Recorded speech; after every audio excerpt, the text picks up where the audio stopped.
NCERT आज फिर से देखते हैं। पिछली वीडियो में हमने देखा था कि कैसे हम समरूप आकृतियों को समझते हैं और क्या होती हैं समरूप आकृतियाँ और कौन सी आकृतियाँ समरूप नहीं होती हैं, ये आपको पता चल गया होगा। और मैंने आपसे कहा था कि आप प्रश्नावली 6.1 कर सकते हैं। और चलिए मैं शुरू कर देता हूँ प्रश्नावली 6.1। ठीक है, इसका जो पहला सवाल है वो आपसे क्या कह रहा है कि कोष्ठकों में दिए गए शब्दों में से सही शब्दों का प्रयोग करते हुए रिक्त स्थानों को भरिए। रिक्त स्थानों को भरिए। नंबर 1 क्या दिया है हमें कि सभी वृत्त होते हैं सर्वांगसम समरूप। ठीक, तो इसमें हम क्या भरेंगे, जो सभी वृत्त होते हैं वो समरूप होते हैं। सर्वांगसम का मतलब मैं आपको आगे चल के बताऊंगा।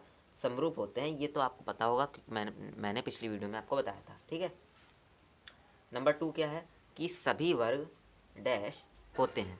क्या होते हैं, देखिए हमें दो दिए हैं, समरूप और सर्वांगसम।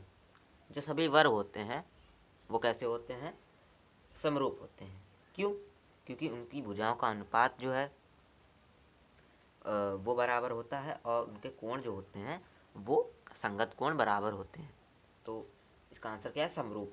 ठीक, नंबर 3 क्या है कि सभी डैश त्रिभुज समरूप होते हैं। सभी समबाहु त्रिभुज समरूप होते हैं क्योंकि उनकी भुजाओं का जो अनुपात है वो बराबर होता है और संगत कोण जो होते हैं वो समान होते हैं। नंबर 4 क्या है, भुजाओं को समान संख्या वाले दो बहुभुज समरूप होते हैं। भुजाओं की समान संख्या वाले दो बहुभुज समरूप होते हैं यदि उनके संगत कोण डैश हो तथा नंबर 2 उनकी संगत भुजाएं डैश हों। ठीक, तो नंबर 1 में क्या है, उनकी संगत कोण कैसे होने चाहिए बराबर होने चाहिए। और नंबर 2 उनकी संगत भुजाएं कैसी होनी चाहिए, समानुपाती होनी चाहिए।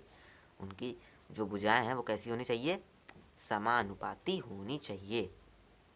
तो ये मैंने आपको पिछली वीडियो में कंडीशंस बता दी थी।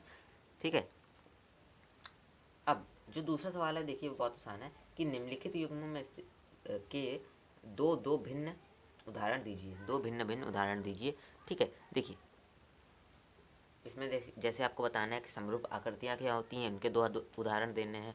और जो समरूप आकृतियाँ नहीं हैं, ठीक है, उनके आपको दो उदाहरण देने हैं, तो ये आप कर लेंगे। ठीक, जो तीसरा सवाल है और ये आखिरी सवाल भी है, क्या कह रहा है हमसे कि बताइए कि निम्नलिखित चतुर्भुज समरूप है या नहीं। ठीक, देखिए हमारे पास दो चतुर्भुज बने हुए हैं, बना लेता हूँ मैं भी।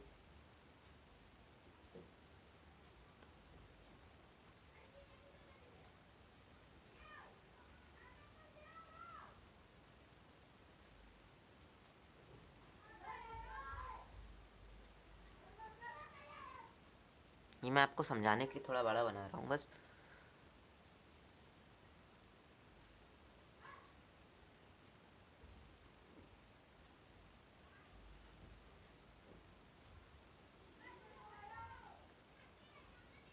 ठीक है, ये देखिए ये कौन सा चतुर्भुज है हमारा, PQRS। ठीक, और ये कौन सा, ABCD। ठीक, इसकी जो लंबाई है 1.5 सेंटीमीटर है। 1.5 सेंटीमीटर है। चारों भुजाओं की जो लंबाइयाँ हैं वो 1.5 सेंटीमीटर, 1.5 सेंटीमीटर, 1.5 सेंटीमीटर हैं। ठीक, ठीक है, और इसकी जो लंबाइयाँ हैं वो कितनी है, 3 सेंटीमीटर, 3 सेंटीमीटर, 3 सेंटीमीटर और 3 सेंटीमीटर। इसका मतलब आपको पता होगा, मैंने बताया है। इसका मतलब है कि ये जो कोण है वो 90 डिग्री है। ठीक है, लेकिन इस चतुर्भुज में देखिए आप कि 90 डिग्री आप यहाँ से अगर बनाए PQ रेखा पर लंब डालें तो ये कुछ ऐसा जाएगा। ठीक है, तो यहाँ देखिए ये जो है वो 90 है, तो इतना कम है, मतलब ये न्यून कोण है। और ये कैसा है, समकोण। ये समकोण है और ये न्यून कोण। तो कंडीशन क्या थी, संगत कोण बराबर होने चाहिए। अब पहली ही कंडीशन गलत हो गई।